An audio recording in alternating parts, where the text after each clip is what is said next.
अस्सलामुअलैकुम। उम्मीद है आप सब अच्छे होंगे। Welcome to all of you for this very important mechanical engineering subject. ये सब्जेक्ट मैकेनिकल इंजीनियरिंग का फर्स्ट ऐसा सब्जेक्ट है जो प्रैक्टिकल लाइफ के साथ बहुत ज़्यादा अटैचमेंट रखता है, बल्कि हम इस सब्जेक्ट को प्रैक्टिकल लाइफ के साथ काफ़ी ज़्यादा रिलेट करेंगे। और ये सब्जेक्ट आप समझ लें मैकेनिकल इंजीनियरिंग का बेसिक्स टेक्निकल सब्जेक्ट है, जिसकी बेस पर मैकेनिकल इंजीनियरिंग की सारी डिज़ाइनिंग और पूरी मैकेनिकल इंजीनियरिंग एक किस्म की इस सब्जेक्ट के ऊपर खड़ी होती है। मैकेनिक्स ऑफ मटेरियल्स, सारी की सारी डिज़ाइनिंग और मैकेनिकल इंजीनियरिंग जितनी भी मशीन्स इक्विपमेंट्स और इवन हर तरह की जो एनालिसिस वगैरह हैं वो इस मैकेनिक्स ऑफ मटेरियल का जो सब्जेक्ट है, जिसे दो पार्ट्स में डिवाइड किया गया है, mechanics of materials one and mechanics of materials two. ये बेस बनता है हमारी आगे मेजर सब्जेक्ट्स की। तो इसके बगैर मैकेनिकल इंजीनियर आप समझ लें कि वो एक अच्छा इंजीनियर नहीं बन सकता। हम आगे अभी हम डायरेक्टली टाइम वेस्ट किए बगैर अपने लेक्चर को स्टार्ट करते हैं। Mechanics of materials one, lecture one हमने किया। मेरा नाम मोहम्मद अवैस हमज़ा है। कोर्स कोड इसका ME203 आपका काम आएगा। और इसी तरह मेरा अपना जो पर्सनल कॉन्टैक्ट्स हैं, ये दोनों मैंने ईमेल और सेल नंबर दिए हुए हैं। ये आप कभी भी किसी को कोई भी पर्सनल इशू या पर्सनल कोई भी कॉन्टैक्ट भी करना हो तो आप एनी टाइम वेलकम। लेकिन एक चीज़ हमेशा याद रखिएगा क्लास में के लिए कि अगर आप किसी ऐसे इशू पे बात करना चाहते हैं जो कि ओवरऑल क्लास का है, तो कोशिश करें अपने रिप्रेजेंटेटिव के थ्रू बात करें, यानी कि आप अपने क्लास रिप्रेजेंटेटिव के थ्रू पे बात करें। But if you have your just मतलब आपका एक कोई पर्सनल इशू है स्टडी के हवाले से या किसी भी काउंसलिंग के हवाले से, तो फिर आप पर्सनली कांटेक्ट कर लें, उसमें कोई इशू नहीं है, ठीक है। लेकिन आप ये देख लें कि अगर क्लास का कोई कॉमन इशू है, मसलन असाइनमेंट कब देनी है, कब नहीं देनी, क्विज़ेस कब होंगे, पेपर में क्या आएगा क्या नहीं आएगा, तो इस तरह के जो कॉमन क्वेश्चंस होते हैं उसके लिए रिप्रेजेंटेटिव होता है। हर स्टूडेंट टीचर्स को अप्रोच करे तो वो हर वक्त बिजी रहेगा, टीचर क्वेरीज ही डील करता रहेगा। तो इसलिए जस्ट रिप्रेजेंटेटिव के थ्रू बात करें। पर्सनल कोई भी किसी को स्टडी के हवाले से कोई इशू है तो वो मेरे कोशिश करें कॉल को अवॉइड किया करें। वैसे ही टीचर्स के साथ आप एक मैसेज छोड़ा करें। आजकल व्हाट्सएप आपके पास होता है, व्हाट्सएप पे आप छोड़ दें क्वेरी को, तो इंशाल्लाह वो मैं रिप्लाई लाजमी करूँगा।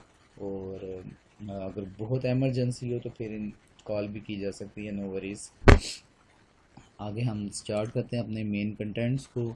हमारे सब जो आज की जो हमारी लेक्चर चलेगा उस उसमें सबसे पहले इंट्रोडक्शन, थोड़ा बहुत मैं जनरली से अपना इंट्रोडक्शन करवाऊंगा। फिर हम बेसिक लेवल से ज़रा स्टार्ट करेंगे। आप मेरे ख्याल से क्लास 5 से पढ़ते आ रहे हैं साइंस और उसकी ब्रांचेस, ठीक है। इसी को थोड़ा सा रिवाइज करेंगे हम जल्दी से क्विकली, ठीक है। फिर इसके बाद इंजीनियरिंग एंड मैकेनिक्स, ये उन ब्रांचेस में साइंस की ब्रांचेस में कहाँ पर लाई कर रहा है। फिर इंजीनियरिंग एंड मैकेनिक्स, जो कि मैकेनिक्स अभी आपने एक सब्जेक्ट पढ़ा है, इंजीनियरिंग मैकेनिक्स का एक पार्ट आपको याद होगा, इंजीनियरिंग स्टैटिक्स के नाम से आपने पढ़ा है। डॉक्टर शुएब साहब ने मेरे ख्याल से आपको पढ़ाया होगा, ठीक है। उसको थोड़ा सा हम रिकॉल करेंगे, ठीक है। और फिर फ़ौरन मैकेनिक्स वर्ड है ना, तो इसी तरह मैकेनिक्स ऑफ मटेरियल्स वो क्या चीज़ है। फिर इससे हमारी सब्जेक्ट की डेफिनेशन और कुछ चीज़ें भी क्लियर हो जाएंगी कि ये सब्जेक्ट का के नाम का मतलब क्या है। मैकेनिक्स ऑफ मटेरियल्स, मैकेनिक्स तो आपने कुछ पार्ट पढ़ा है, ठीक है, इंजीनियरिंग स्टैटिक्स के तौर पर, ठीक है। तो फिर वो मैकेनिक्स ऑफ मटेरियल्स बेसिकली क्या चीज़ है, एमएमटी हम इसकी एब्रीवेशन यूज़ कर लेंगे। MMT1 कोर्स कंटेंट्स, जो हमारा ये सब्जेक्ट है उसके कोर्स कंटेंट्स को देखेंगे। फिर इस सब्जेक्ट के MMT के जो सब्जेक्ट है इसके कोर्स लर्निंग ऑब्जेक्टिव्स और प्रोग्राम लर्निंग आउटकम्स जो हैं उनको हम ज़रा डिस्कस कर लेंगे। मोस्ट प्रोबेबली मैं PLOs पे नहीं आऊँगा, वो उसका ज़्यादा कंसर्न ज़रा थोड़ा टीचर्स के साथ होता है।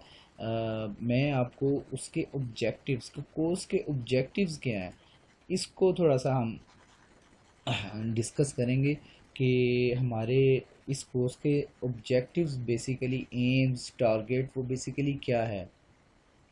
उन टारगेट्स को हमने अपने कोर्स में वो किस तरह कवर करना है उस पर थोड़ी सी बस बात करेंगे। फिर ये ऑनलाइन क्लास है बेसिकली, तो इसका थोड़ा सा डिसिप्लिन मेंटेन करने के हवाले से कि, और इस चीज़ को इंश्योर करने के हवाले से कि सारे स्टूडेंट्स टीचर के साथ एंगेज हैं या नहीं, या टीचर की जो लेक्चर्स हैं ऑनलाइन डाटा, उसको वो फुली सुनते हैं और पूरा टाइम देते हैं या नहीं। उसके लिए कुछ रूल्स हम क्लास के ना वो डिफ़ाइन करेंगे एंड पर इंशाल्लाह। ठीक है, तो ये आज के कंटेंट्स हैं। सबसे पहले इंट्रोडक्शन पे बात करें। देखें, मेरा नाम मोहम्मद अवैस हमज़ा है। मैंने मैकेनिकल में इंजीनियरिंग की हुई है। इसी तरह मेरी इंजीनियरिंग मस्ट यूनिवर्सिटी की है, आपने सुना होगा, Mirpur university of science and technology. फिर उसके बाद मैंने UT लाहौर से वो मास्टर्स किया था इंजीनियरिंग में, मैकेनिकल डिज़ाइन में। और फिर उसके साथ मैंने उधर EME कॉलेज, आपने सुना होगा, नस्ट के अंडर एक आता है, वहाँ से पोस्ट ग्रेजुएट डिप्लोमा मैंने कंप्लीट किया। UT टेक्सला से मेरी PhD चल रही है। ये मेरा एक ब्रीफ सा जस्ट इंट्रोडक्शन है। Since 2011 I am in academics field, मैं टीचिंग कर रहा हूँ और बेसिकली मैं लाहौर से बिलोंग करता हूँ। और यहाँ पर मैं जॉब पर्पस और अपने PhD पर्पस के लिए हूँ। और मैंने ऑलमोस्ट 2 इयर्स बैक मैंने कॉन्सर्ट्स ज्वाइन किए थे। इससे पहले मैं स्वीडिश इंजीनियरिंग कॉलेज में टीचिंग करता था। ये ब्रीफ सा इंट्रोडक्शन है। खैर, ये बातें चलती रहेंगी इंशाल्लाह। तो आई होप कि इसी सब्जेक्ट के दौरान हमें हमारा ये जो पेंडेमिक एक आया हुआ है ये ज़रा ख़त्म हो जाए और हम फिज़िकली क्लास में आपस में जो फ़ेस टू फेस बात कर सकें। उसका एक इम्पैक्ट ज़रा अच्छा और ज़्यादा इफ़ेक्टिव होता है। खैर, जो भी है, जैसा भी इन्वायरमेंट अल्लाह ताला ने हमें एक दिया है, हम इसको कंटिन्यू करेंगे और कोशिश करेंगे कि उससे हम ज़्यादा से ज़्यादा फ़ायदा उठा सकें। Second, science and branches. Science पे बात करते हैं। आप थोड़ा सा वैसे ही रिकॉल करें कि वो साइंस चीज़ क्या थी, या आप जहनों में, एक दो मिनट, मैं जस्ट 10 सेकंड पॉज लेता हूँ, आप खुद ही अपने जहनों में वो साइंस की डेफिनेशन को रिकॉल करें। डेफिनेशन ना सही, या वैसे ही वर्डिंग, या साइंस की बेसिक रिक्वायरमेंट कि साइंस चीज़ क्या होती है, इसको ज़रा रिकॉल करें।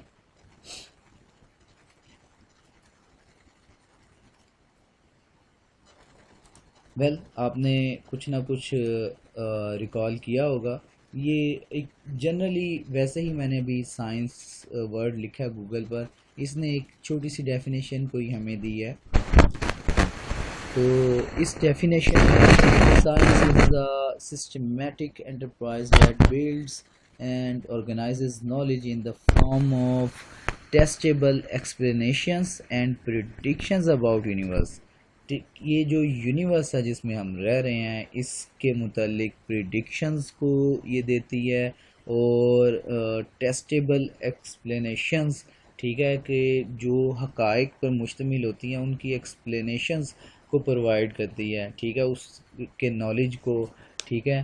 और मतलब एक सिस्टमेटिक वे के ज़रिए हमें नॉलेज प्रोवाइड करती है, और जो कि या तो टेस्टेबल फॉर्म में होगा, या प्रिडिक्शंस, अंदाजे होंगे, अप्रोक्सीमेशंस होंगी, ठीक है। जैसे थीरीज़ हैं, कुछ थीरीज़ होती हैं, कुछ वो उनकी जस्टिफिकेशन अगर हो जाए तो वो कोई आगे की बातें हो जाती हैं, इनकी वो पक्की चीज़ हो जाती है। ठीक है, तो ये ओवरऑल चीज़ें साइंस में आती हैं कि लेकिन हमारी यूनिवर्स से मुतालिक जिसमें हम रह रहे हैं या जिसका हमारे साथ ताल्लुक़ है, ठीक है, जिसमें हम रह रहे हैं, यूनिवर्स से मतलब ये नहीं है कि जस्ट अर्थ, हमारी जिन भी चीज़ों के साथ ताल्लुक़ हो सकता है, सूरज, चाँद, दूसरे सियारे, ठीक है, उनके मुतालिक जो भी नॉलेज है तो उनको एक ऑर्गेनाइज तरीके से हम रखने की कोशिश करते हैं, नॉलेज गेन करने। तो ये सारी चीज़ें साइंस में थी। खैर, हम डायरेक्टली आते हैं साइंस की ब्रांचेस पर। ठीक है, साइंस या ब्रांचेस ऑफ साइंस, जिसको हम नेचुरल साइंस के तौर पे भी लिखते हैं, इसकी जनरल जो बड़ी बड़ी ब्रांचेस थी वो ये तीन ब्रांचेस आपने सुनी होंगी: फिज़िकल साइंस, अर्थ साइंस और बायोलॉजिकल साइंस। ये तीन साइंसेस के वर्ड्स आप पढ़ते आए हैं। ठीक है, बायोलॉजिकल, फिज़िकल, अर्थ साइंसेस। इनके आगे सब ब्रांचेस काफ़ी ज़्यादा हैं। बायोलॉजिकल साइंस से मुतल्लिक साइंसेस ऑफ लिविंग थिंग्स, जितनी भी चीज़ें लिविंग स्टेट में हैं उनसे मुतल्लिक बायोलॉजिकल साइंस वो डील करती है। उसके अंदर ज़ूलॉजी आ जाता है, बॉटनी आ जाता है, इकोलॉजी आ जाता है, और इसके अलावा बायोलॉजिकल साइंस में बहुत सारी फील्ड्स हैं। ठीक है, बहुत सारी ब्रांचेस हैं जिसका ताल्लुक़ हमारे इंजीनियर्स के साथ थोड़ा सा कम है। ठीक है, जो मेडिकल फील्ड में जाते हैं वो इन ब्रांचेस को ज़रा डिटेल से पढ़ते हैं। ठीक है, आपने देखा जूलॉजी में कोई स्पेशलाइजेशंस कर रहा है, कोई बॉटनी में कर रहा है, मुख्तलिफ बायोलॉजिकल की फील्ड्स हैं। इसी तरह अर्थ साइंस है, साइंस ऑफ अर्थ, अर्थ से मुतल्लिक जियोलॉजी, मेट्रोलॉजी, और इसके अलावा बहुत सारी साइंसेज हैं, एनवायरमेंटल साइंसेज वगैरह आपने नाम सुना है। ठीक है, ऑनर्स वगैरह उसमें होते हैं, स्पेशलाइजेशन, पीएचडीज उसमें होती हैं। बहुत ज़्यादा बड़ी वो वास्ट फील्ड है। तो अर्थ साइंसेस, फिर इसके बाद एक बड़ी इम्पोर्टेंट जो ब्रांच है नेचुरल साइंस की, वो फिज़िकल साइंस। ठीक है, कि जिसका फ़िज़िकली हमारे साथ ज़रा ताल्लुक़ होता है। खैर, तो science of matter and energy ये आप पढ़ते हैं। फ़िज़िकल साइंस क्या चीज़ है कि जिस साइंस ऑफ मैटर, कोई चीज़ है और उसमें कोई एनर्जी है, कोई ताकत है। ठीक है, उनके आपस में रिलेशंस। ठीक है, इन सारी चीज़ों को जो है ना हम फिज़िकल साइंस के अंदर डील करते हैं। मैटर एंड एनर्जी की जो साइंस है वो फिज़िकल साइंस में आ जाती है। इसमें केमिस्ट्री है, मैटर एंड इट्स चेंजेस। ठीक है, वो किस तरह चेंज होता है। ठीक है, ये सारी केमिस्ट्री में बहुत ज़्यादा आप मेरे ख्याल से 7-8 से आप ये केमिस्ट्री सब्जेक्ट ये पढ़ते आ रहे हैं, आपको काफ़ी हद तक अच्छा अंदाज़ा है। ठीक है, इसके बाद फिज़िकल साइंस के बड़े इंपॉर्टेंट सब्जेक्ट जो आपको बहुत डिटेल से अभी तक आपने देखा है वो फ़िज़िक्स है। ठीक, इसने आपकी जान स्टार्ट से ही मेरे ख्याल से नहीं छोड़ी, 5th क्लास से, और अभी तक ये आपकी जान नहीं छोड़ेगा। और इवन आप ये समझ लें कि फ़िज़िक्स एक ऐसा सब्जेक्ट है कि इसके अंडर ही ये सारी की सारी इंजीनियरिंग्स आ रही होती हैं। ठीक है, कैसे वो भी बात कर लेते हैं। तो फिज़िक्स क्या होती है? Forces and energy. ठीक है, फोर्सेस एंड एनर्जी इनका रिलेशन होते हैं। आगे इसकी फ़िज़िक्स की ब्रांचेस आप हमने बहुत ज़्यादा देखी हैं। मतलब फॉर एग्ज़ाम्पल आपने फ़िज़िक्स की पार्ट 1 मतलब एफएससी पार्ट 1 एंड पार्ट 2 में ये थ्योरी ऑफ रिलेटिविटीज़ ये कंटेंट पढ़ा था। ठीक है, क्वांटम मैकेनिक्स आपका चैप्टर था, मुझे याद है अभी तक क्वांटम मैकेनिक्स हमने पढ़ा था। थ्योरी ऑफ रिलेटिविटीज़ बहुत इंटरेस्टिंग फील्ड है, वो आपने पढ़ा था। इलेक्ट्रोमैग्नेटिज्म ये चीज़ पढ़ी थी। ऑप्टिक्स के चैप्टर था वो हमने पढ़ा था। Waves, that was an amazing topic. ठीक है, बहुत इंटरेस्टिंग टॉपिक था। तो ये आपने चीज़ें सारी फिज़िक्स के अंदर पढ़ी हैं। फिर एक थोड़ा सा आपको देखने में शायद वो पढ़ने में तो एक थोड़ा सा बोरिंग कंटेंट्स आते थे, कि बोरिंग से लगते थे, थर्मोडायनामिक्स। ठीक है, जॉल्स लॉ, इसी तरह ये थर्मोडायनामिक्स में ये कुछ टॉपिक्स थे, लेकिन होपफुली ये इन चीज़ों को जब आप थर्मोडायनामिक्स 1 एंड 2 में करेंगे आपको बड़ा अच्छा सब्जेक्ट ये लगेगा, बड़ा इंटरेस्टिंग लगेगा। फिर इसके बाद फिज़िक्स में आपने मैकेनिक्स सब्जेक्ट पढ़ा था। मैकेनिक्स सब्जेक्ट आपने पढ़ा हुआ है, तो मतलब मैकेनिक्स की कुछ सॉरी सब्जेक्ट नहीं, सब्जेक्ट के तौर पे नहीं, फिज़िक्स के अंदर कुछ आपने एक डेफिनेशंस या इसकी थोड़ी बहुत एक्सप्लेनेशन पढ़ी थी मैकेनिक्स की। तो मैकेनिक्स क्या चीज़ थी वो उस पर भी अभी बात करते हैं। इसके अलावा मैकेनिक्स आपने लास्ट सेमेस्टर में इंजीनियरिंग स्टैटिक्स के स्टार्ट में आपने पढ़ा था कि बेसिकली इंजीनियरिंग स्टैटिक्स और इंजीनियरिंग डायनामिक्स जो भी आपका स्टार्ट हुआ है, ये दोनों इंजीनियरिंग मैकेनिक्स के अंडर आते हैं। इस मैकेनिक्स जो सब्जेक्ट है इसके अंडर बेसिकली आते हैं। तो मैकेनिक्स की पहले डेफिनेशन पे भी हम बात करेंगे। इस चीज़ को हम फर्दर साइंस की इस पूरे के पूरे ट्री में मैकेनिक्स फील्ड को हम फर्दर एक्सपेंड करने की कोशिश करते हैं, ठीक है।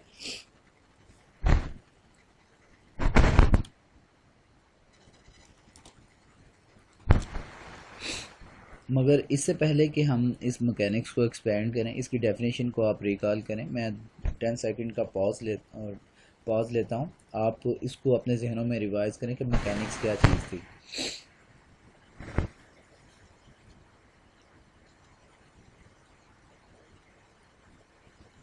वेल जो कुछ आपने सोचा है मैं उम्मीद करता हूँ कि वो ठीक हो, लेकिन हम थोड़ा सा रिवाइज कर लें जो मेरे जहन में भी है कि मैकेनिक्स एक ऐसी फील्ड थी जिसमें हम फोर्सेस एंड इट्स अफेक्ट्स, इन चीज़ों को स्टडी करते हैं। Study of forces and it's affects on bodies, इस चीज़ को बेसिकली मैकेनिक्स सब्जेक्ट में, जहाँ पर याद रखें आखिर पे ICS आता है ना, ये एक स्टडी की एक फील्ड होती है, ठीक है।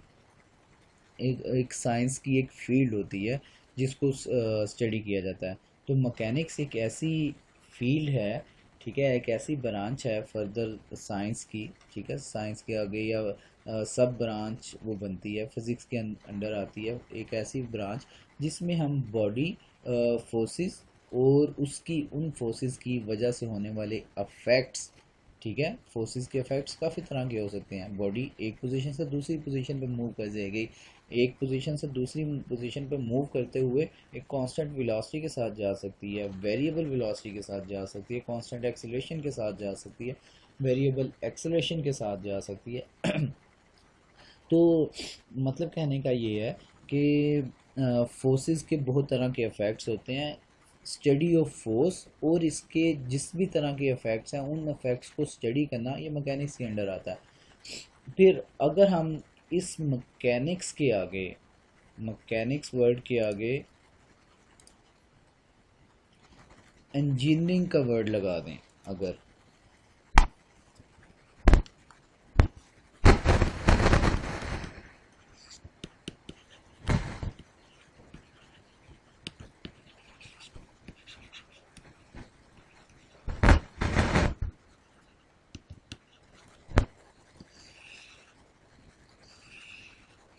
इंजीनियरिंग का वर्ड अगर लगा देते हैं मैकेनिक्स से पहले, तो कोई पजल होने की ज़रूरत नहीं, सेम चीज़ है। जस्ट इंजीनियरिंग की डेफिनेशन, मतलब इंजीनियरिंग का मतलब क्या होता है, इस चीज़ को थोड़ा सा अंडरस्टैंड कर लेते हैं, तो उस मतलब को मैकेनिक्स के मतलब के साथ जस्ट अटैच कर देंगे। आप इंजीनियरिंग को वैसे ज़रा रिकॉल करें कि आपके जहनों में इंजीनियरिंग का मतलब क्या है। 10 सेकंड का जस्ट मैं फिर पास ले रहा हूँ, अपने जहनों से ख़ुद आप पूछें कि इंजीनियरिंग बेसिकली चीज़ क्या है। जो आपके जहन में आ सकता है उसको जल्दी से रिकॉल करें, जस्ट सोचें।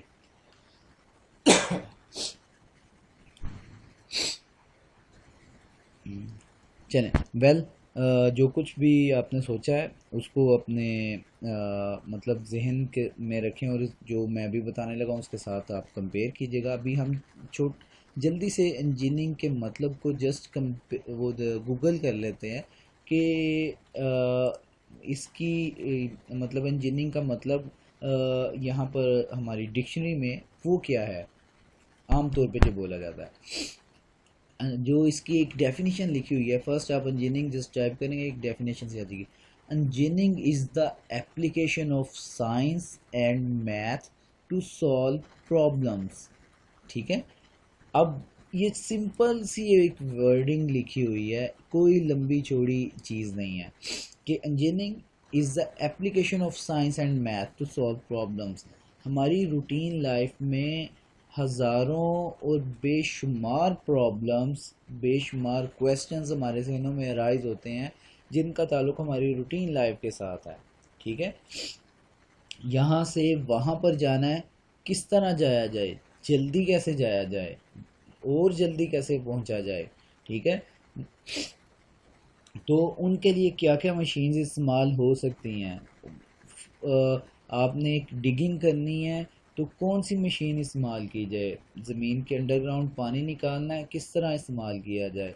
तो इन ये जो आपके जहनों में सॉल्यूशन आते हैं ना, जो प्रपोजल्स आते हैं, उनको अप्लाई किस तरह करना है रूटीन लाइफ में, उनका मेकनिज़म किस तरह बनाना है, यानी कि इम्प्लीमेंटेशन आपने रूटीन लाइफ में कैसे करनी है, उन प्रॉब्लम को सॉल्व करने के लिए बेसिकली ये एक इंजीनियरिंग है। ठीक है, उसकी एप्लीकेशन, ये देखें, इधर सिंपल सी वर्ड लिखे हो, engineering is the application of science. ये याद रखिएगा कि जो इंजीनियरिंग है ये कोई आप समझ लें कि बहुत बड़ी कोई ऐसी चीज़ नहीं है जिसे समझा ना जा सके, कि जो भी प्रॉब्लम है उसको आपने टेक्निकली अप्लाई किस तरह करना है रूटीन लाइफ के ऊपर, ये बेसिकली एक इंजीनियरिंग कहलाएगी। ठीक है, इसको सिस्टमेटिकली हम लोगों ने मतलब जो साइंटिस्ट हैं उन लोगों ने बनाया हुआ है। ठीक है, सिस्टमेटिकली बनाया हुआ कि उसको इम्प्लाई करने के लिए सिस्टमेटिकली जो तरीके हो सकते हैं, अफेक्टिव तरीके, उनको समराइज़ करके उन्होंने लिखा हुआ है। उनको हम स्टडी करते हैं और अपने जहनों को भी ग्रूम करने की कोशिश करते हैं कि जिन तरीक़ों से उन्होंने अप्लाई किया हम वो तरीके सीखें, उसके बाद अपने माइंड को ग्रूम करके हम नए नए तरीके भी सोचा करें। ठीक है, ज़्यादा इफ़ेक्टिव तरीके सोचा करें कि किस तरह हम प्रॉब्लम्स, ठीक है, रूटीन प्रॉब्लम्स को जो है ना वो किस तरह हम अप्लाई कर सकते हैं सॉल्व करने के लिए। ठीक है, तो आप समझ लें कि engineering is nothing but just an applied science. ठीक है, आपने अप्लाई करनी है सारे के सारे जो फिज़िक्स केमिस्ट्री में आपने पढ़ी हैं चीज़ें। ठीक है, उन चीज़ों को आपने अप्लाई करना है रूटीन लाइफ पर प्रॉब्लम सॉल्व करने के लिए। जस्ट इंजीनियरिंग ये चीज़ है, तो ये एक अप्लाइड चीज़ है। अब मैकेनिक्स की उसी डेफिनेशन के ऊपर जो हमारी मैकेनिक्स की डेफिनेशन थी, इसी डेफिनेशन के मैकेनिक्स की डेफिनेशन थी कि study of forces and it's affects कुछ मैंने आपको समराइज़ किए थे। तो इसी मैकेनिक्स की डेफिनेशन को जो है ना इंजीनियरिंग के साथ थोड़ा सा अटैच कर देते हैं कि ये जो फोर्सेस और उसके अफेक्ट्स हैं रूटीन लाइफ में, उनको इम्प्लीमेंट कैसे करना है और उनसे हमने प्रॉब्लम सॉल्व किस तरह करनी है। ठीक है, जस्ट ये इतना। इंजीनियरिंग मैकेनिक्स यानी कि डेफिनेशन वही की वही रहेगी कि study of forces and it's affects.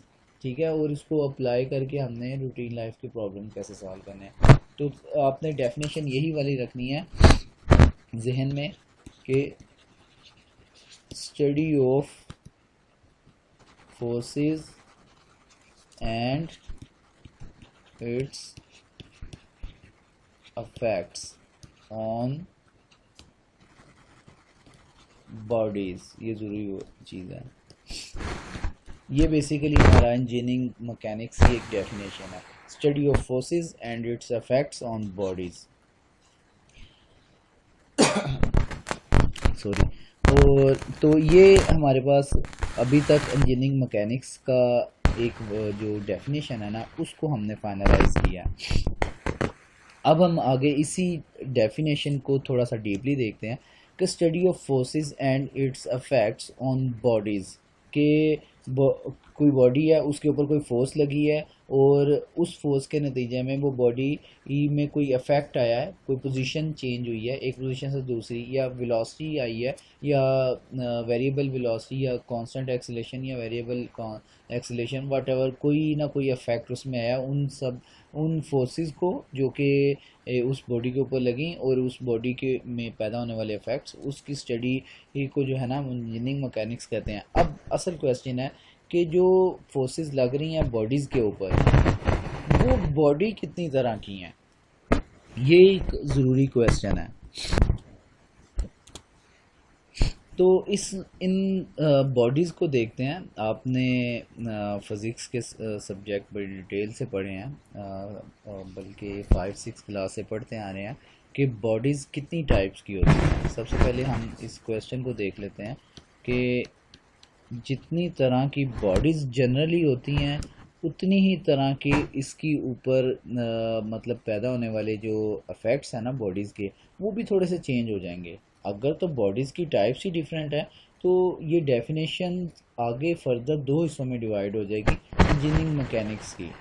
ठीक है, तो engineering mechanics, let's suppose bodies जो जनरली है ना वो दो तरह की है, या तो बॉडीज़ सॉलिड बॉडीज़ हो सकती हैं, ठीक है, या फिर फ्लूइड बॉडीज़ हो सकती हैं, ठीक है, या फ्लूइड्स हो सकते हैं या सॉलिड्स हो सकते हैं। ये दो तरह की बॉडीज़ आपने पढ़ी हुई हैं। तो अगर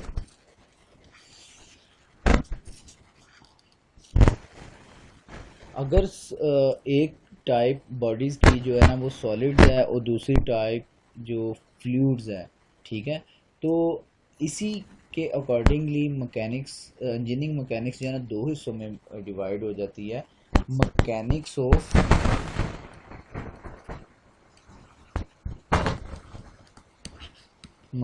ऑफ सॉलिड्स, ठीक है, और दूसरा मैकेनिक्स ऑफ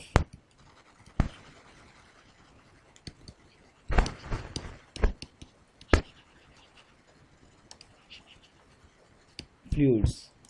ठीक हो गया। ये दो हिस्सों में जनरली इंजीनियरिंग मैकेनिक्स की के सब्जेक्ट को हमने डिवाइड कर लिया, ठीक है, क्योंकि बॉडीज़ हमारे पास ये दो तरह की थी, सॉलिड्स एंड फ्लूइड्स। फर्दर सबसे पहले हम मैकेनिक्स ऑफ फ्लूइड्स पे बात कर लेते हैं।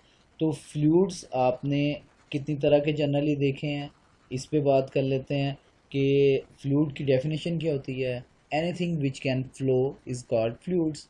तो कौन कौन सी चीज़ें फ्लूइड मतलब फ़्लो कर सकती हैं, कि फ़्लो करने वाली चीज़ें लिक्विड्स भी होती हैं और फ़्लो करने वाली चीज़ें गैसेस भी होती हैं, ठीक है।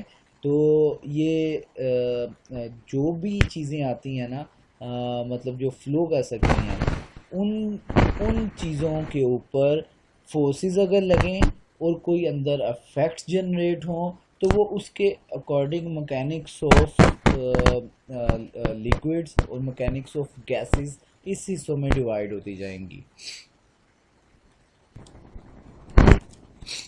तो मसलन इसके जनरली फ्लूइड्स की जो टाइप्स हैं कुछ मैं उसको लिख देता हूँ।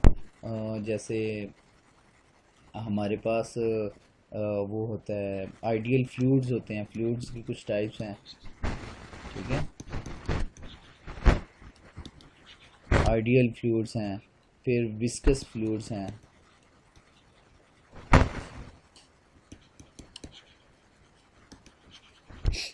फिर इसके बाद इनकम्प्रेसिबल फ्लूइड्स हैं,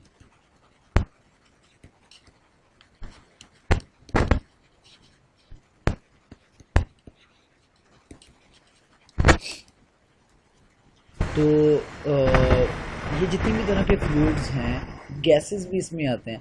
तो जितनी भी तरह के फ्लूइड्स वो चीज़ें हैं, वो उनके ऊपर कोई भी फोर्स या प्रेशर या कोई भी चीज़ लगेगी और उसके नतीजे में पैदा होने वाले कोई इफ़ेक्ट्स आएंगे। किसी कंप्रेसिबल फ्लूइड को आप फोर्स से कंप्रेस करने की कोशिश करते हो तो क्या होगा, इफ़ेक्ट उसका क्या है कि उसका वॉल्यूम कम हो गया और उसका प्रेशर बढ़ गया, ये उसका इफ़ेक्ट है।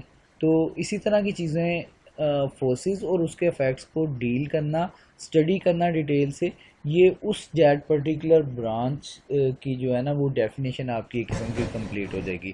तो स्टार्ट हमने किया था बॉडी से। बॉडीज दो तरह की थी, सॉलिड्स एंड फ्लूइड्स। फ्लूइड्स की आगे फर्दर जितनी तरह के फ्लूइड्स हैं उतनी तरह की आगे ब्रांचेस फिर बन जाएंगी।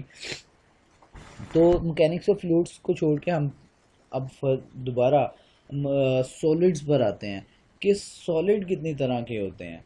ये मैं 10 सेकंड का जस्ट पास लेता हूँ, आप जल्दी से रिकॉल करें कि सॉलिड कितनी तरह के थे।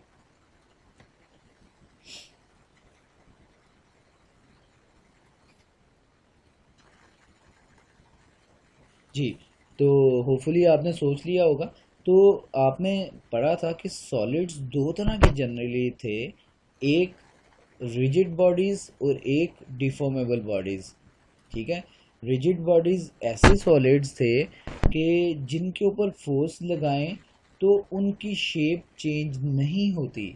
ऐसी रिजिड और ऐसी सख्त बॉडीज होती हैं जिनके ऊपर आप फोर्स कोई भी लगाएं उनकी शेप चेंज नहीं होती। वो एक पोजीशन से दूसरी पोजीशन पे चले जाएंगे, खुद वो शेप चेंज नहीं करेंगे, या तो फोर्स इनफ नहीं होगी उनको मूव करने के लिए, ठीक है, या वो एक जगह से दूसरी जगह पे चले जाएंगे। तो ये बेसिकली रिजिड बॉडी कहला यानी कि वो जो होता है ना सॉलिड्स, वो दो तरह के फिर आ जाते हैं, एक रिजिड बॉडीज, ठीक है, रिजिड बॉडी, और उसी के हवाले से जो ब्रांच बन जाएगी वो बनेगी mechanics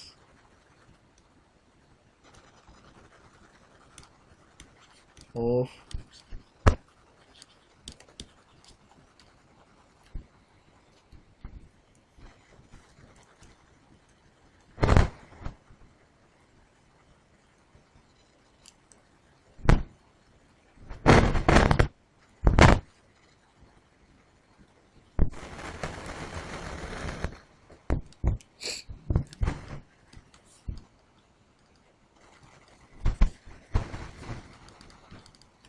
mechanics of rigid bodies.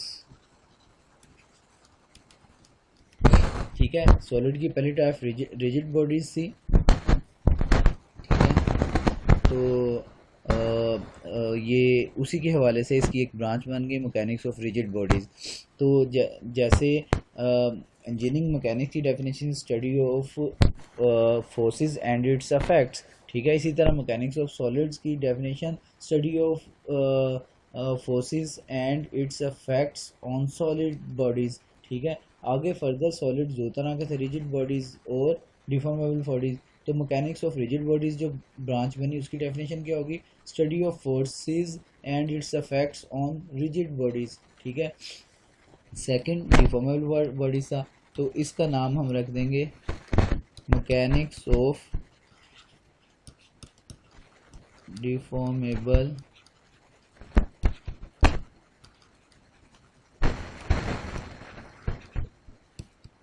Bodies. ये थोड़ा सा ये लैपटॉप के ऊपर राइटिंग करना थोड़ा मुश्किल होता है पेन के साथ, तो जैसी भी राइटिंग है इसको होपफुली कि ये अंडरस्टैंडेबल है। खैर, तो हमारे पास मैकेनिक्स ऑफ सॉलिड्स की दो ब्रांचेस बनी हैं, mechanics of rigid bodies and mechanics of deformable bodies.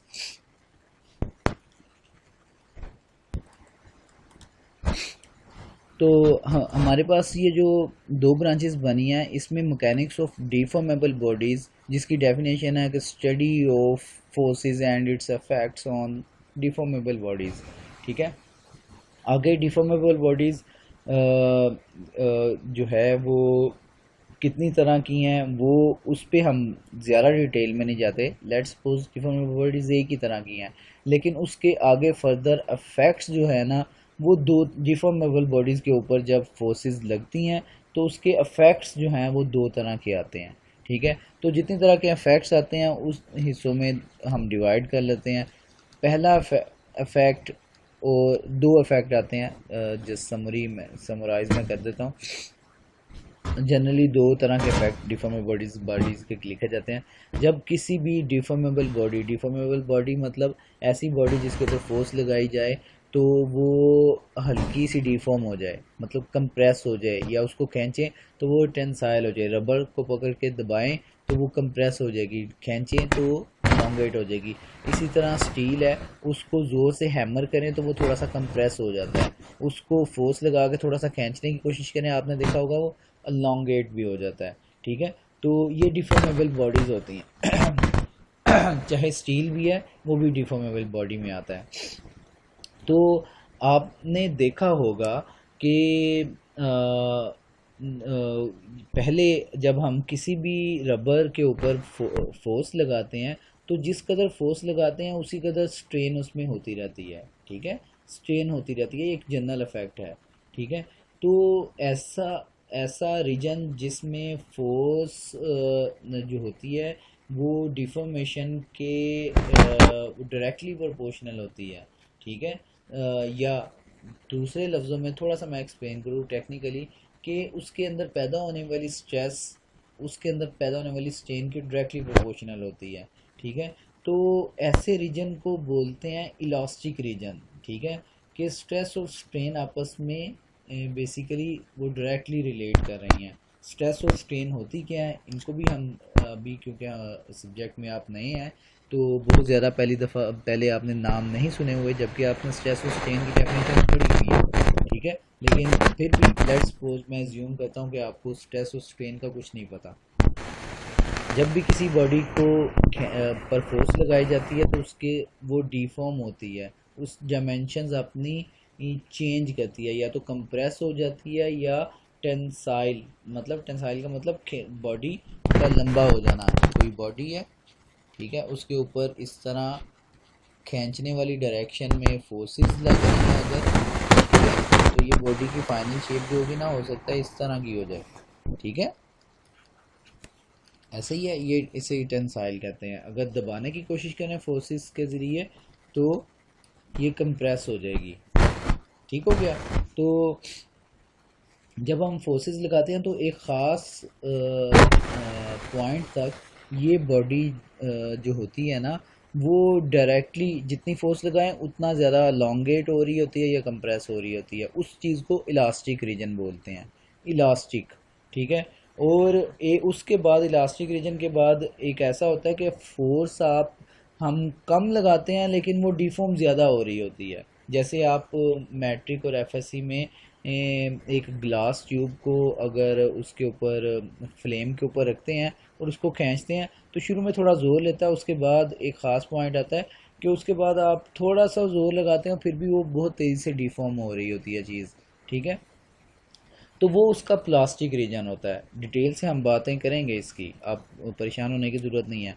तो ये दो इफ़ेक्ट्स आते हैं, एक इलास्टिक रीजन और एक प्लास्टिक रीजन। इन दो इफ़ेक्ट्स की बेस पर ही हम जो है ना इसकी दो बेसिकली वो बना लेते हैं,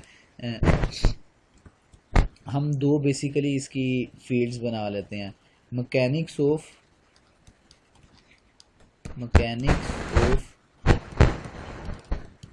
डिफॉर्मेबल बॉडीज। ठीक है, और इसी तरह मैकेनिक्स ऑफ, सॉरी ये थोड़ा सा हमसे गलत लिखा गया।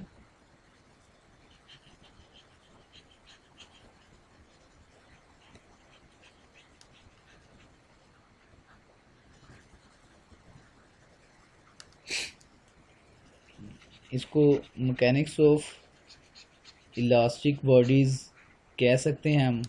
ठीक है, मैकेनिक्स ऑफ इलास्टिक बॉडीज़, या थोड़ा सा प्रिसाइजली अगर बात करें तो ऐसी स्टडी जिसमें हम फोर्सेस को मतलब ऐसी फील्ड जिसमें हम फोर्सेस को स्टडी करते हैं वो बॉडीज़ के ऊपर, डिफॉर्मेबल बॉडीज़ के ऊपर, लेकिन with in elastic limit, with in elastic range. ठीक है, तो ऐसी फील्ड या ऐसी स्टडी का हमने नाम दरअसल रख दिया हुआ है थ्योरी ऑफ इलास्टिसिटी।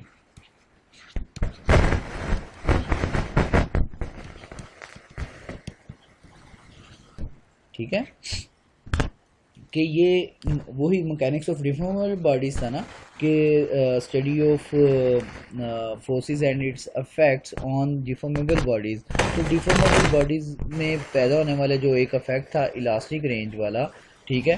तो हम बेसिकली थ्योरी ऑफ इलास्टिसिटी इस फील्ड में या इस सब्जेक्ट में यही स्टडी करते हैं कि अफेक्ट ऑफ फोर्सेस, ठीक है, study of forces and it's affects with in elastic range, ठीक है, जिसमें फोर्सेस और स्ट्रेन जो हैं वो एक डायरेक्टली रिलेशन में होती हैं। इसी तरह सेकंड फील्ड जो बनती है इसके सेकंड अफेक्ट के हवाले से, वो थ्योरी ऑफ प्लास्टिसिटी बनेगी।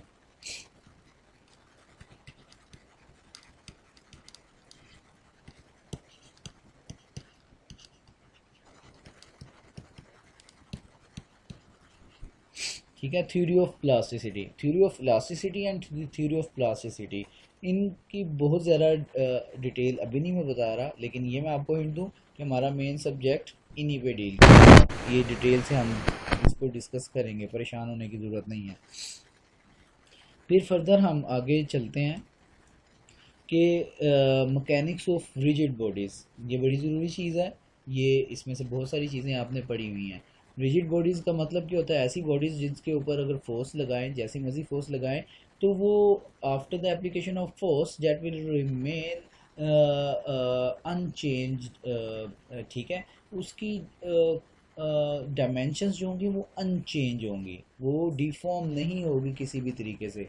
रिजिड बॉडी का मतलब यही है कि उसके after the application of force उसके पार्टिकल्स के दरमियान डिस्टेंसेस सेम ही रहेंगे, वो डिस्टेंसेस डिस्टर्ब नहीं होंगे, ठीक है।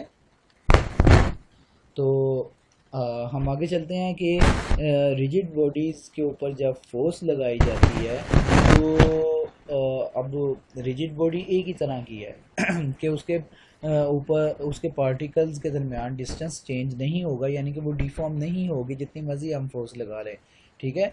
तो अब रिजिड बॉडी के ऊपर अगर फोर्स लगाई जाए तो उसके अंदर अफेक्ट कितनी तरह के पैदा होंगे।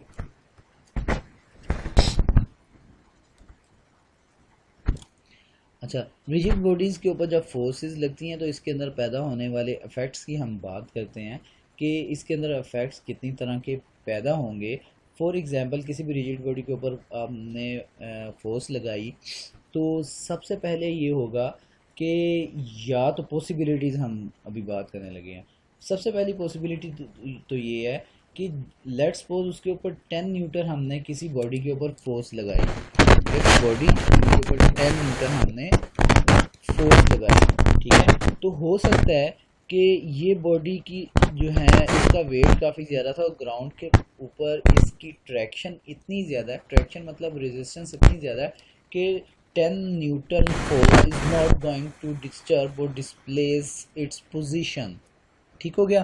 तो if it is not going to displace its position, इसका मतलब ये है कि applied force is being balanced by its resistive capability. तो इसकी रेजिस्टेंस इसकी अप्लाइड फोर्स को बैलेंस आउट कर रही है 10 न्यूटन को। 10 न्यूटन रेजिस्टेंस जो है ना ऑपोजिट डायरेक्शन में इसको बैलेंस कर रही है, ठीक है। तो इसका मतलब है कि 10 न्यूटन अप्लाइड लगाई और 10 न्यूटन रेजिस्टेंस लगाई, then body is not going to change its position, ठीक है। तो सबसे पहला केस क्या आ गया कि बॉडी अपनी पोजीशन चेंज नहीं कर रही। क्या वजह क्या थी कि अप्लाइड फोर्स, ठीक है, applied force is equal to reaction force, ठीक है। या दूसरी हम बात करें कि अगर इसको इधर दूसरी तरफ ले आएँ, F minus R is equal to zero, ठीक है, इक्वेशन। तो ये बेसिकली क्या है कि अप्लाइड फोर्स और रेजिस्टिव फोर्स यानी कि सारी की सारी फोर्सेस ये हैं, तो हम ऐसे लिख सकते हैं ना, sum of all forces are equal to zero, ठीक है। तो एक केस हमारे पास एक ऐसा बन गया कि एक ऐसी कंडीशन भी आ सकती है जिसमें sum of all forces are equal to zero है, ठीक है। फिर इसके बाद लेट्स सपोज हमने बात की कि एक ऐसा केस है कि हमने किसी बॉडी के ऊपर 10 न्यूटन फोर्स लगाई, ठीक है, एंड और इसके नीचे जो ट्रैक्शन थी रेजिस्टिव फोर्स, ठीक है, वो कम थी। लेट्स सपोज वो रेजिस्टेंस जो है वो 5 न्यूटन थी, तो इसने अपोज 5 न्यूटन का किया, तो हमारे पास एक रिजल्टेंट फोर्स आ गई which is towards right 5 Newton. ठीक है, 5 न्यूटन ये रिजल्टेंट एक फोर्स हमारे पास है जो कि राइट साइड पर है। तो अब ये 5 न्यूटन जो रिजल्टेंट फोर्स हमारे पास आई, ये क्या करेगी, ये बॉडी को ज़ीरो की स्पीड से, मतलब रेस्ट हालत से, ये इसको मूव करवाना शुरू कर देगी। ठीक है, 1 की स्पीड, 2 की स्पीड, 3 की स्पीड, 4 की स्पीड, यानी कि एक एक्सलरेशन इसमें प्रोड्यूस होगा। चेंज इन वेलोसिटी, 0 वेलोसिटी से 1 वेलोसिटी, 2 वेलोसिटी, 3 वेलोसिटी, तो वेलोसिटी के यूनिट्स आहिस्ता आहिस्ता बढ़ते जाएंगे। ठीक है, जैसे जैसे बढ़ेंगे वैसे वैसे ही इसकी ये जो बॉडी है, ये अगर ज़मीन पर पड़ी हुई है तो इसकी फ्रिक्शन फोर्स ज़्यादा होने से रिएक्शन फोर्स भी ज़्यादा हो जाएगी। 5 न्यूटन से 6 न्यूटन, 7 न्यूटन, ऐसा ऐसा ये भी बढ़ सकती है। आगे से एयर रेजिस्टेंस आएगी, उसकी वजह से भी रिएक्शन फोर्सेस जो ये वाली है ऑपोजिट डायरेक्शन में, ये बढ़ सकती हैं। ठीक है, अभी इसको रिएक्शन फोर्सेस को हम कंसीडर नहीं करते, लेकिन एक स्टेट ये कंसीडर कर लेते हैं कि एक हालत ऐसी भी आती है जिसमें अप्लाइड फोर्स ज़्यादा है और रिएक्शन फोर्स कम है, तो बॉडी बजाय के रेस्ट में रहे वो चलना शुरू कर देती है, एक्सेलरेशन में आ जाती है। तो अगर हम देखें तो इसमें हमारे पास applied force is not equal to reaction force. ठीक है, यानी कि अप्लाइड फोर्स और रिएक्शन फोर्स, ठीक है, उसकी कोई वैल्यू है समथिंग, लेट्स सपोज ए उसकी कोई वैल्यू है। ठीक है, तो अप्लाइड फोर्स और रिएक्शन फोर्स आपस में वो बराबर नहीं है। ठीक है, इसकी कोई रिजल्ट बन रहा है। ठीक है, तो याद रखें कि और सम ऑफ या एफ माइनस आर, इसको सम ऑफ ऑल फोर्सेस हम कह सकते हैं। Sum of all forces are not equal to zero. ठीक है, सम ऑफ ऑल फोर्सेस ये कोई एक कांस्टेंट वैल्यू है उसके बराबर बनेगा। Sum of all forces are not equal to zero एक ऐसा केस है कि जिसमें बॉडी हमारा चलना शुरू कर देती है, एक्सेलरेशन आ जाता है। एक्सेलेशन भी कह सकते हैं या डी एक्सेलेशन। बॉडी चल रही थी तो आपने ऑपोजिट डायरेक्शन पे फोर्स लगाई, ब्रेकिंग फोर्स या रेजिस्टिव फोर्स लगाई, तो बॉडी रुकना शुरू हो गई। ठीक है, ये डी एक्सेलेशन केस हो गया। तो उसमें भी जो सम ऑफ ऑल फोर्सेस होंगी that are not equal to zero. ठीक है, तो एक पहला केस हमने देखा था, एक sum of all forces are equal to zero, जिसमें फोर्सेस बराबर होती हैं, बॉडी अपनी रेस्ट हालत में रहती है। तो एक केस हमने देखा कि बॉडी चलना शुरू हो गई, एक्सेलेशन या deceleration, sum of all forces are not equal to zero, applied force ज़्यादा है इसमें। ठीक है, इसमें अप्लाइड फोर्स ज़्यादा है। फिर इसके बाद तीसरा एक और केस ज्यूम करते हैं। इसी के बाद बॉडी चलना शुरू हो गई, इसके ऊपर हमने 10 न्यूटन फोर्स लगाई थी। ठीक है, और रेजिस्टिव फोर्स हमारे पास 5 न्यूटन थी, रिजल्टेंट हमारे पास 5 न्यूटन राइट साइड पर आ गया। ठीक है, तो हमने बात की कि इसकी ट्रैक्शन शुरू में कम थी, लेकिन जैसे ही बॉडी की वेलोसिटी 0, 1, 2, 3, 4, 5, 6 मीटर पर सेकंड होना स्टार्ट हो जाएगी, तो इसकी फ्रिक्शन फोर्स ज़्यादा हो जाएगी नीचे। ठीक है, और एयर की ड्रैग यानी कि एयर की रेजिस्टेंस भी बढ़ जाएगी। तो जो ये फ्रिक्शन फोर्स है, ठीक है, ये जो फ्रिक्शन फोर्स है इसकी वैल्यू बढ़ना स्टार्ट हो जाएगी। जैसी बढ़ेगी ये 5 न्यूटन ही रहेगी, 6 Newton, 7 Newton, 8 Newton, 10 Newton. Let's suppose इसकी जब इस बॉडी की स्पीड 10 मीटर पर सेकंड हो गई, उस वक्त इसके नीचे पैदा होने वाली फ्रिक्शन की वजह से फोर्स वो भी अप्रोच कर गई F is equal to 10 newton को। ठीक है, तो जिस वक्त 10 मीटर पर सेकंड स्पीड हो गई, उस वक्त ये F की वैल्यू 5 न्यूटन नहीं रही, F की वैल्यू 10 न्यूटन हो गई। तो अब इस स्टेज में F की फ्रिक्शन फोर्स 10 न्यूटन है और अप्लाइड फोर्स भी 10 न्यूटन है। तो पहले स्पीड बढ़ रही थी 0, 1, 2, 3, इस वजह से क्योंकि अप्लाइड फोर्स ज़्यादा थी, ठीक है, इस वजह से स्पीड बढ़ती गई। ठीक है, अब फ्रिक्शन फोर्स भी 10 न्यूटन है और अप्लाइड फोर्स भी 10 न्यूटन है, अब क्या स्पीड बढ़ेगी? हरगिज़ भी नहीं। ठीक है, तो क्योंकि अप्लाइड फोर्स फ्रिक्शन फोर्स के बराबर हो गई। ये सेम केस है, आप गाड़ी चलाते हैं, पहले गियर में चलाते हैं, एक्सीलेटर देते हैं, गाड़ी चलती है। लेट्स सपोज आपने पांचवा गियर लगा दिया और उसके बाद आपने पैडल एक दबाया थोड़ा सा और गाड़ी तेज़ होना स्टार्ट हो गई। गाड़ी 30 की स्पीड, 40 की स्पीड, 50 की स्पीड, 60 की स्पीड, 70 की स्पीड। ठीक है, आपने एक ख़ास एक्सीलेटर दिया था, फ्यूल ओपन किया था एक ख़ास, उसकी वजह से एक फोर्स बनी, गाड़ी चलना स्टार्ट हुई। वो फोर्स ज़्यादा बनाई थी आपने और गाड़ी उसी के मुताबिक फ्रिक्शन फोर्स कम थी, गाड़ी तेज़ होती गई। लेकिन एक उसी पैडल जब आप रोक देते हैं ना उसी पोजीशन पे जितने पे पहले थ्रॉटल ओपन किया था, फिर उसके बाद ये होता है कि लेट्स सपोज वो 100 न्यूटन फोर्स बना रहे थे आप उसी पैडल की पोजीशन से, तो जिस वक्त गाड़ी चलना शुरू हुई तो उसके अंदर डायनामिक फ्रिक्शन इतनी ज़्यादा होगी कि वो बढ़ते बढ़ते एक ख़ास स्पीड पर उसकी फ्रिक्शन 100 न्यूटन के बराबर हो जाती है। एयर रेजिस्टेंस वगैरह सबको मिला के 100 न्यूटन ही फ्रिक्शन फोर्स हो जाती है।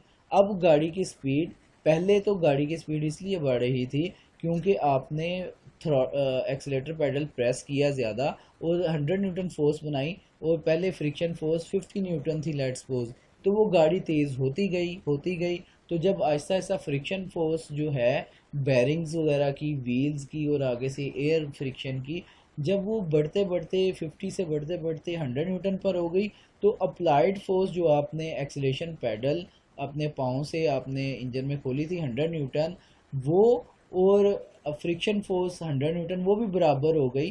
तो एक ख़ास स्पीड पे जाके गाड़ी मज़ीद स्पीड बढ़ना बंद हो जाती है। ठीक है, आपने देखा होगा एक ख़ास पेडल पर दबाते हो तो एक ख़ास स्पीड पर जाके वो फिर स्टेगनेंट हो जाती है, उसी स्पीड पे चलती रहती है। यही सूरत हाल यहाँ पर है कि एक ख़ास स्पीड आती है तो उसके ऊपर जो होती है ना, तो वहाँ पर एक कांस्टेंट वेलोसिटी हो जाती है। लेट्स सपोज 10 मीटर पर सेकंड इस केस में हो सकता है, गाड़ी के केस में 100 किलोमीटर पर आवर की स्पीड मेंटेन हो जाए। ठीक है, यानी कि एक ऐसा केस भी आता है चलते चलते, ठीक है, जिसमें स्पीड जो होती है वो कांस्टेंट हो जाती है और उस कंडीशन में अप्लाइड फोर्स जो होती है वो रिएक्शन फोर्स के बराबर आ जाती है। ठीक है, या हम कह सकते हैं कि अप्लाइड फोर्स और रिएक्शन को माइनस करें तो वो ज़ीरो के बराबर आ जाते हैं, या इन दोनों को करें कि sum of all forces are equal to zero. ठीक है, तो ये इन तीनों केसेस को अगर कंपेयर करें तो sum of all forces are equal to zero वाले दो केसेस हैं, एक ये और एक ये। ठीक है, एक केस वो था जिसमें बॉडी रेस्ट पोजीशन में रही थी, फोर्स लगाई और रिएक्शन फोर्स सारे का सारा 10 न्यूटन मिला और बॉडी अपनी रेस्ट पोजीशन से यानी कि मूव नहीं किया, तो sum of all forces are equal to zero. एक ऐसी पोजीशन है बॉडी ने स्पीड कोई अटेन बढ़ी, ठीक है, और एक ख़ास स्पीड पर जाके रिएक्शन फोर्सेस जो है ना वो इतनी ज़्यादा हो गई कि अप्लाइड के बराबर है। अब sum of all forces are equal to zero हो गई और बॉडी की स्पीड कांस्टेंट हो गई, अब मज़ीद स्पीड नहीं बढ़ रही। ठीक है, मज़ीद स्पीड नहीं बढ़ रही, तो यानी कि हम कह सकते हैं कि वो एक ऐसा केस जिसमें sum of all forces are equal to zero होते हैं, ठीक है, उसमें या तो रेस्ट पोजीशन होता है या कांस्टेंट स्पीड पोजीशन होती है। ठीक है, अब इस चीज़ को आपने याद रखना है सारी ज़िंदगी इंजीनियरिंग की लाइफ में कि ये दो सिनेरियो जो हैं जिसमें रेस्ट पोजीशन हो और कांस्टेंट स्पीड हो, इसमें sum of all forces are equal to zero होते हैं। ये थोड़ा सा मैंने आपको टेक्निकली बताने की कोशिश की है कि किस तरह sum of all forces are equal to zero in rest position and in constant velocity और कांस्टेंट स्पीड पोजीशन पर ये sum of all forces are equal to zero होते हैं। और अगर sum of all forces are not equal to zero तो हमारे पास एक्सेलरेटेड या डी एक्सेलरेटेड केस था। ठीक है, स्पीड ज़ीरो से बढ़ रही थी या फिर ज़्यादा स्पीड से ब्रेकिंग की वजह से कम हो रही थी। ठीक है, तो इस चीज़ को याद रखना है कि sum of all forces are equal to zero, तो या तो ये रेस्ट पोजीशन है या कांस्टेंट वेलोसिटी केस है, और sum of all forces are not equal to zero, तो ये एक्सीलरेटेड या डी एक्सीलरेटेड केस है। ये इस चीज़ को आपने याद रखना है। अब एक केस जो कि ये वाला है जिसमें sum of all forces are equal to zero, rest का या कांस्टेंट वेलोसिटी का, ठीक है। तो ये जो केस है ना, इसका नाम हम रख देते हैं स्टैटिक्स, ठीक है, स्टैटिक पोजीशन, ठीक है। स्टैटिक्स में हम डील करते हैं इसको। स्टैटिक्स ऐसा सब्जेक्ट है जिसमें हम बॉडी के ऊपर लगने वाली फोर्सेस और उसकी स्टडीज़ को कांस्टेंट वेलोसिटी, ठीक है, या रेस्ट हालत में हम उसको डील करते हैं, ठीक है। ये स्टैटिक्स की आ जाती है, या जिसे हम कह सकते हैं sum of all forces are equal to zero, तो उसको हम स्टैटिक्स में डील करते हैं। और डायनामिक क्या केस है कि बॉडी की स्पीड बढ़ रही है, ठीक है, यानी कि एक्सलेटेड केस है। Sum of all forces are not equal to zero, यानी कि हमारे पास दो तरह के फैक्ट्स हैं, या तो sum of all forces are equal to zero या sum of all forces are not equal to zero, ठीक है। तो इस चीज़ को याद रखना। ये दो फैक्ट्स को आगे हम जल्दी से डिफाइन कर लेते हैं।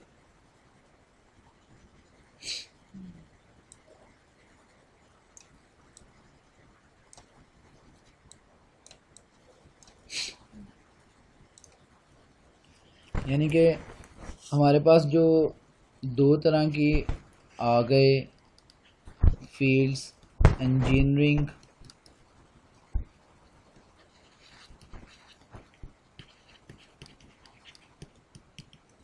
स्टैटिक्स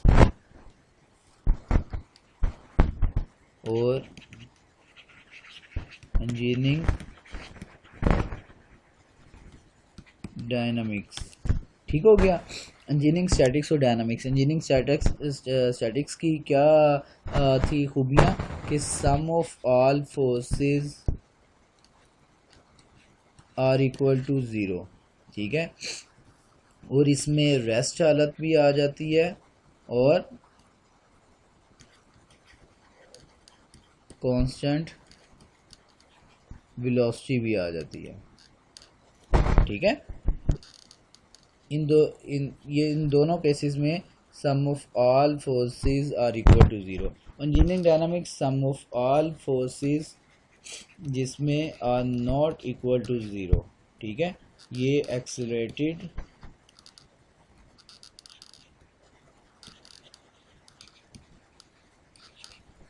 या डी एक्सेलरेटेड है, ठीक हो गया।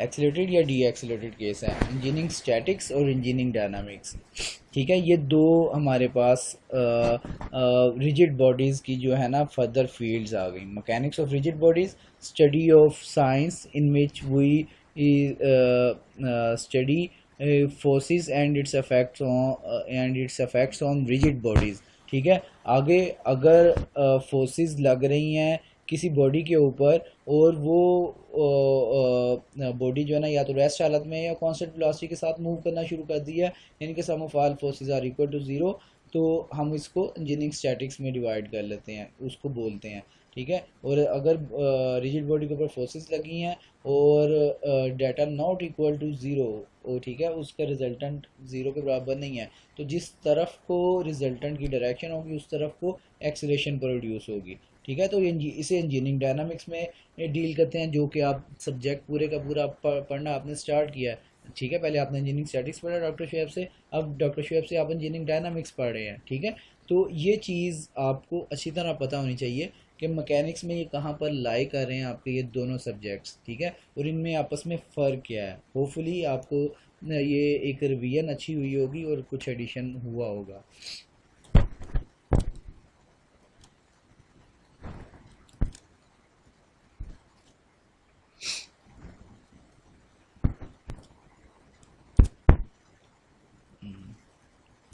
और इसके बाद डायनामिक्स को फर्दर दो हिस्सों में हम डिवाइड करते हैं बेसिकली, ठीक है। काइनेटिक्स और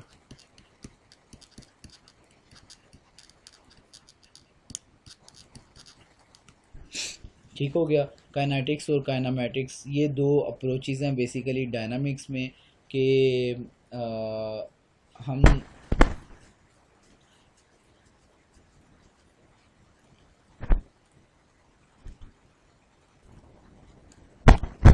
बेसिकली काइनेटिक्स में ऐसा हम करते हैं कि बहुत सारे केसेस ऐसे होते हैं कि जिसमें हमें अप्लाइड फोर्सेस का अंदाज़ा होता है। ठीक है, बहुत सारे केसेस ऐसे होते हैं जिसमें हमें अप्लाइड फोर्सेस का अंदाज़ा होता है। जैसे फॉर एग्जांपल हमारे छत का घरों में मौजूद छत में एक बीम है, बीम के ऊपर जो लोड पड़ रहा है उसका हमें अंदाज़ा है कि इतना लोड उसके ऊपर मौजूद है। ठीक है, हम कैलकुलेट कर सकते हैं। ठीक है, इसी तरह और बहुत सारे, कोई ब्रिज है उसके ऊपर मैक्सिमम कितना लोड आ सकता है, कितने ट्रक गुजर सकते हैं, मैक्सिमम कितना लोड पड़ सकता है, हम कैलकुलेट कर सकते हैं, या पता है या पता कर सकते हैं।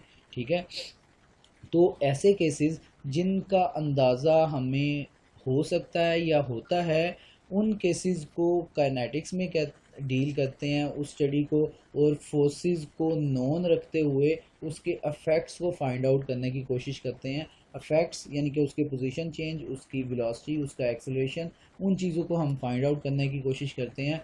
इसको काइनेटिक्स बोलते हैं। ठीक है, बहुत सारे केसेस ऐसे हैं जिनमें हमें अफेक्ट्स तो नज़र आ रहे होते हैं लेकिन उस पर लगने वाली फोर्सेस ठीक तरह पता नहीं होती। मतलब फॉर एग्जांपल आपने देखा होगा सियारे कितने ज़्यादा ऊपर जो है ना आपको नज़र आते हैं आसमान पे। ठीक है, ये मूव करते हुए अफेक्ट्स तो नज़र आ रहे हैं, किसी फोर्स के नतीजे में चल रहे हैं ना, अल्लाह ताला ने कोई ना कोई फोर्स इनके ऊपर लगाई हुई है, उसी वजह से ये चल रहे हैं। जहाज़ ऊपर जाकर वो थोड़ा सा फ्री हो जाते हैं। ठीक है, मतलब फ्री से मतलब उनकी वो फोर्स उनके ऊपर नहीं लगानी पड़ती जो कम हाइट के ऊपर लगानी पड़ती है उन्हें।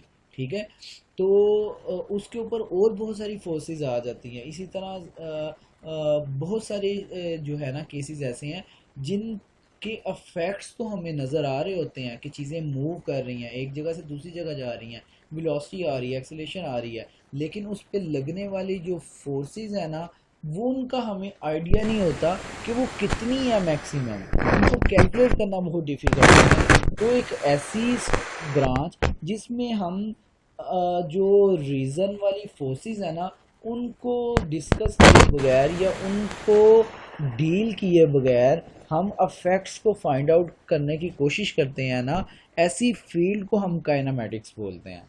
ठीक है, काइनेटिक्स जिसमें फोर्सेस नोन होती हैं उनको नोन करके तो हम इफेक्ट्स को फाइंड आउट करते हैं।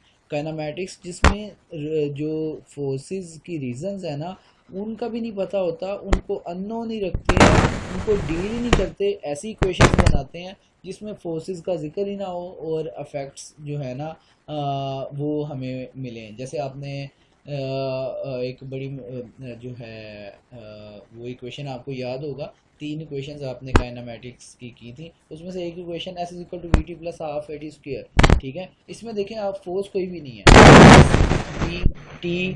ठीक है, ये चीज़ें सारी की सारी अफेक्ट्स हैं। एस डिस्टेंस, वी जो है वेलोसिटी है, टी टाइम है, इतने टाइम में हुआ। ठीक है, ए एक्सेलरेशन है। ठीक है, तो ये सारी चीज़ें काइनेमेटिक क्वांटिटीज़ कहलाती हैं। जो अफेक्ट्स हैं ना ये काइनेमेटिक क्वांटिटीज़ कहलाती हैं। तो याद रखें बहुत सारे केसेस ऐसे हैं जिसमें फोर्सेस का अंदाज़ा नहीं होता, हम फोर्सेस के रिलेशंस को डिस्कस किए बगैर हम फाइंड आउट करने की कोशिश करते हैं फोर्सेस के अफेक्ट्स को। तो ऐसी फील्ड को हम काइनेमेटिक फील्ड बोलते हैं, काइनेमेटिक्स फील्ड। ये भी आप इंजीनियरिंग डायनामिक्स में भी पढ़ेंगे, याद रखें, ये भी आप पढ़ रहे हैं या पढ़ेंगे अभी। तो ये काइनेमेटिक्स को ये हो गया। अब आ जाते हैं ये मैकेनिक्स ऑफ रिजिड बॉडीज़ और मैकेनिक्स ऑफ डिफॉर्मेबल बॉडीज़ जो हमने किया था, कि मैकेनिक्स ऑफ डिफॉर्मेबल बॉडीज़ ऐसी बॉडीज़ जिनके ऊपर फोर्स लगती है तो वो बॉडी जो है ना डिफॉर्म हो जाती है। तो अगर फोर्स उसको ये टेंसाइल लगाई है, टेंसाइल फोर्स लगाई है तो इस तरह वो लंबी हो जाएगी। ठीक है, तो ये जो चीज़ है ना basically deformable bodies, mechanics of deformable bodies, जिस तरह ये हमारे पास मैकेनिक्स ऑफ रिजिड बॉडीज़ है ना, स्टैटिक्स डायनामिक्स, अंदर इफेक्ट्स हम डील करते हैं फोर्सेस और उसके इफेक्ट्स, ये बॉडी के बाहर वाले इफेक्ट्स हैं। ठीक है, इसी तरह जब किसी डिफॉर्मेबल बॉडी के ऊपर फोर्स लगाए जाते तो इसका इफेक्ट इसके अंदर आते हैं, अंदर के पार्टिकल्स का आपस का डिस्टेंस जो होता है ना, ठीक है, इनके अंदर के पार्टिकल्स का आपस का जो डिस्टेंस है, ठीक है, वो चेंज हो जाता है, वो लॉन्गेट दूर दूर हो जाते हैं पार्टिकल जब उसे टेंसाइल लगाते हैं, ठीक है। तो विद इन पार्टिकल क्या, विद इन बॉडी क्या, डिफॉर्मेबल बॉडी वो क्या होगा, अफेक्ट्स किस तरह के होंगे, उनको हमने डिस्कस करना है। मतलब फॉर एग्जांपल सबसे पहला फैक्ट, किसी भी बॉडी डिफॉर्मेबल बॉडी के ऊपर अगर फोर्स लगाई जाए तो वो अंदर मौजूद उन उस बॉडी के अंदर मौजूद जो एटम्स मालिक्यूल्स हैं उनके दरमियान इंटरमालिक्यूलर फोर्सेस जो आपने पढ़ी हैं अपनी केमिस्ट्री में भी, और मैं उम्मीद करता हूँ कि आपने इंजीनियरिंग मटेरियल में भी ये चीज़ें पढ़ी हैं, ठीक है। उनके अंदर इंटरमालिक्यूलर फोर्सेस बहुत ज़्यादा होती हैं जो कि बाहर वाली फोर्स को फिर बाहर वाली अप्लाइड फोर्स को रेजिस्ट करती हैं, डिफॉर्म नहीं होने देती, नेबर एटम्स या पार्टिकल को वो दूर नहीं जाने देती, ठीक है। तो इंटरनल रेजिस्टेंस को हम स्ट्रेस बोलते हैं। सबसे पहला फैक्ट अप्लाइड फोर्स का स्ट्रेस की शक्ल में आता है, ठीक है। फिर उस स्ट्रेस के नतीजे में आगे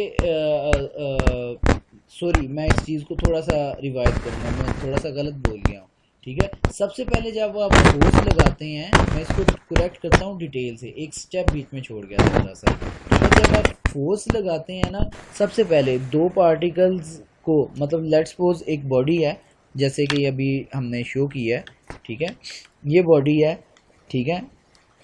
इस बॉडी को हमने टेंसाइल फोर्स लगा के एक्सटेंड करने की कोशिश की, तो लेट्स सपोज इस बॉडी के अंदर दो पार्टिकल थे, दो एटम्स थे जो कि आपस में किसी बॉन्ड के साथ जुड़े हुए हैं। इनको जब आपस में सेपरेट करने की कोशिश करेंगे किसी फोर्स के साथ, तो लेट्स सपोज ये आपस में दूर डिस्टेंस पर आ गए, ठीक है, ये दूर डिस्टेंस पर आ गए, तो इनके ऊपर, इन पार्टिकल्स के ऊपर जब फोर्स लगाएंगे तो इनका डिस्टेंस जैसे ही चेंज होगा, तो याद रखें ये पहले इन्होंने जब बॉन्डिंग की थी तो ये एक न्यूट्रल एनर्जी लेवल वाले डिस्टेंस के ऊपर इन्होंने अपने आप को सेट कर लिया था।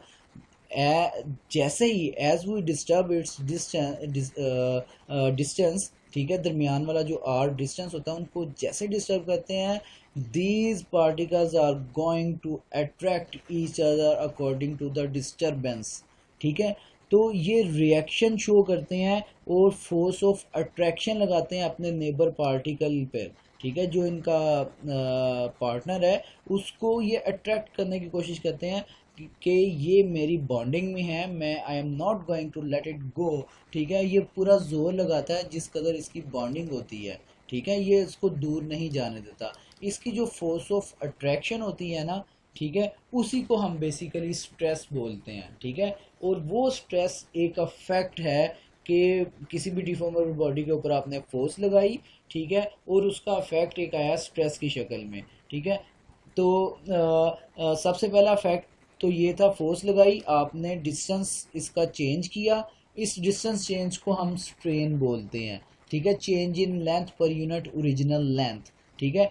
फोर्स का सबसे पहला इफेक्ट स्ट्रेन आया, और फिर जैसे ही हमने डिस्टेंस चेंज किया, ठीक है, डिस्टेंस जैसे चेंज हुआ, पार्टिकल्स ने इंटरमॉलिक्यूलर फोर्सेस लगाई और इनको अट्रैक्ट करके वापस लाने की कोशिश करने लग पड़े, ठीक है। और इस कोशिश को या इस इंटरमॉलिक्यूलर फोर्सेस के रिएक्ट वाले एक्शन को हम बेसिकली कहते हैं कि स्ट्रेस अंदर जनरेट हो रही है, ठीक है, मटेरियल के अंदर स्ट्रेस जनरेट हो रही है। तो सबसे पहले फोर्स लगी, फोर्स के नतीजे में स्ट्रेन आई, और स्ट्रेन के बाद अंदर इंटरमॉलिक्यूलर फोर्सेस यानी कि स्ट्रेस है। तो याद रखना है पहले नंबर पे फोर्स लगी है, उस फोर्स की वजह से अंदर स्ट्रेन आई है, एप्सिलॉन इसको बोलते हैं, याद रखिएगा एप्सिलॉन, EPSILON,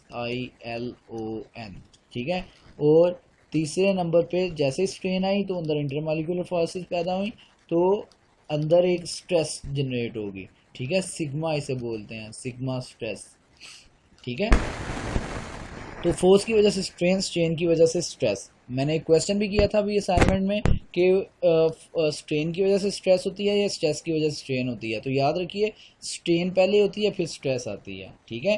तो स्ट्रेन की वजह से स्ट्रेस जनरेट होती है, इस चीज़ को, ऑर्डर को याद रखना है। अच्छा खैर, हमारा बेसिकली ये एक लेक्चर था जो जिसके कंटेंट्स में हमने अभी तक मैकेनिक्स ऑफ मटेरियल्स की जो डेफिनेशन है ना, कि मैकेनिक्स ऑफ मटेरियल्स की डेफिनेशन उसको अभी तक देखना था।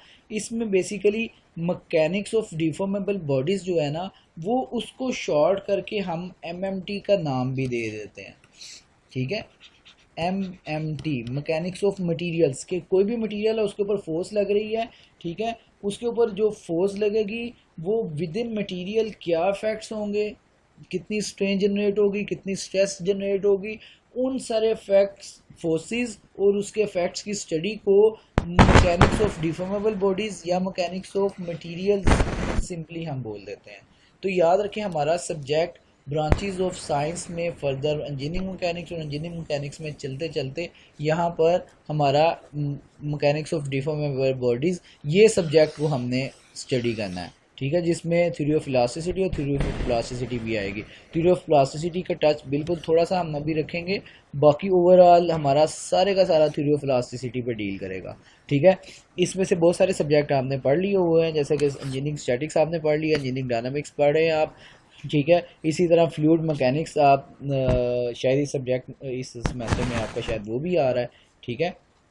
और बहुत सारे सब्जेक्ट आपने वो बीच में जैसे कि ब्रांचेस ऑफ साइंस में वो कुछ पढ़ रहे हैं या कुछ पढ़ेंगे, ठीक है। तो ये ऐसे चलते चलते जाएंगे। तो ये पता होना ज़रूरी था कि कहाँ पर मैकेनिक्स ऑफ मटेरियल लाइव और कर रहा है और उसका इंट्रोडक्शन बेसिकली क्या है।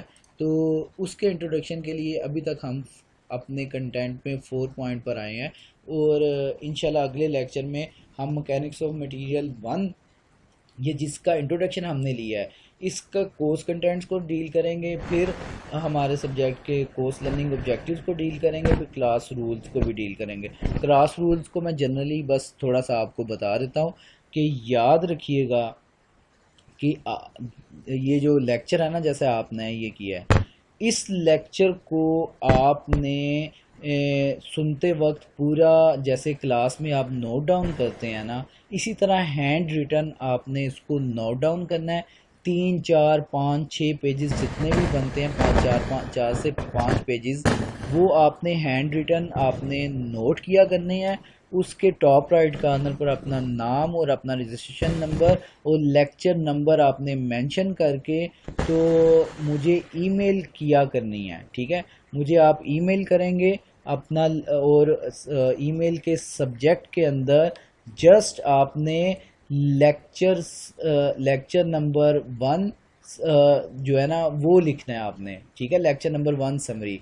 तो क्लास रिपोर्ट जो है ना, आपने क्लास समरी यानी कि lecture summary, sorry, lecture summary आप मुझे जमा करवाएंगे, ठीक है। तो आपकी हाफ अटेंडेंस लगेगी, और सॉरी, लेक्चर समरी आपकी जमा हो और क्वेश्चन आंसर सेशन में आपकी प्रेजेंस हो, मैं, ठीक है, और मौजूद हूँ। ये नहीं जस्ट ऑनलाइन हो के आप चले जाएं। मैं अगर मुखातिब करता हूँ और अगर आप में से कोई बंदा रिप्लाई नहीं करता, मुझे फील होता है कि आप इंटेंटिव नहीं हैं या ऑन करके तो आप आगे पीछे गए हुए हैं, तो सॉरी टू से मुझे अटेंडेंस बुक काटनी पड़ेगी। और 80% अटेंडेंस से कम, चाहे आप मौजूद थे, ऑनलाइन थे या नहीं, अगर आप इंटेंटिव ना पाए गए और आपकी क्लास ये जो लेक्चर समरी है ना, ये मुझे टाइम पे ना मिली, ठीक है, तो ये दोनों कंडीशंस मीट होंगी तो आपकी एक अटेंडेंस लगा करेगी, ठीक है। और 80% के अलावा आपका, I am very sorry to से,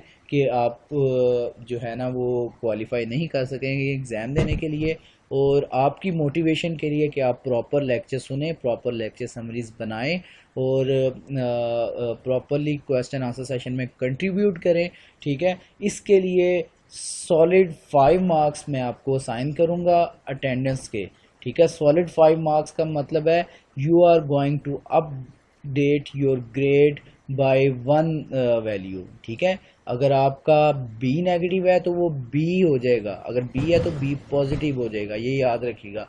5 मार्क्स आपका एक ग्रेड चेंज करते हैं, ओवरऑल 5 मार्क्स हैं, तो इसको आपने लाइट नहीं लेना। ये लेक्चर क्लास रूल्स हैं, फर्दर क्लास रूल्स हम डिस्कस करते रहेंगे, लेकिन आपने लेक्चर समरीज सारी की सारी डिटेल से बनाएं और मुझे सेंड करें संडे से पहले। पहले आपके पास टाइम है, सॉरी संडे नहीं, आज तो अब फ्राइडे हो गया, वो 12 बजे के बाद। तो आपने फ्राइडे की नाइट तक, ठीक है, मतलब आज का पूरा दिन लें और लेक्चर सुने, समरी मुझे सेंड करनी है आपने, ठीक है। फिर सैटरडे या संडे कोई भी हम दिन रख लेंगे इस वीक के लिए कि हम ने क्वेश्चन आंसर सेशन कब करना है और कैसे करना है, तो उसको हम डील इंशाल्लाह कर लेंगे इस वीक में। अगले वीक में हम अपनी टाइमिंग पे इंशाल्लाह जो हमारा क्लास का शेड्यूल होगा उसके मुताबिक हम क्लास किया करेंगे, ठीक है। Best of luck. इंशाल्लाह नेक्स्ट क्लास में हम मिलते हैं, क्वेश्चन आंसर सेशन हम डिसाइड करके टाइम तो उसमें मुलाकात करेंगे। अल्लाह हाफिज़।